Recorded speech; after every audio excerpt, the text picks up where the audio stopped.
E aqui uma pessoa pergunta se é só através de embates que nós nos transformamos. Porque vimos que a gente vive as forças do atrito, né?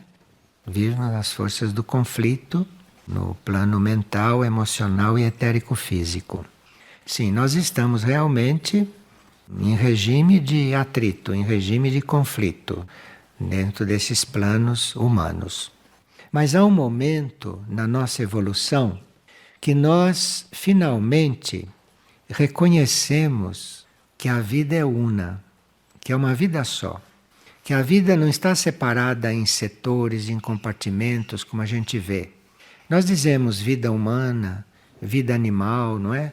Vida vegetal, vida mineral, porque nós somos quebrados. A vida é una. Tem vida animal, vida humana, vida vegetal. Isso são exterioridades, superficialidades. E nesta transição da Terra, nós teríamos que ir nos habituando, teríamos que ir nos adaptando para ver a vida como uma coisa só. Senão você acaba ficando especialista em... O que quer dizer ser especialista? Quer dizer saber muito pouco, porque ele só sabe uma coisa. Então veja o retrocesso. Né? E chamam de especialista um grande especialista. Então aí nós temos que fazer um movimento contrário a isto. Nós temos que aprender a fazer tudo. Temos que considerar a vida uma coisa só, uma unidade. Se nós considerarmos a vida uma unidade, se realmente sabemos que a vida é una, nós começamos a ficar muito mais amplos, muito mais competentes, começamos a perceber muito mais coisas. E nesse estado, saber que esta vida é una, então que tudo vem de lá, tudo vem da mesma fonte. Existe uma fonte única de vida, porque a vida é única. Então você fica concentrado, não é, naquela fonte suprema.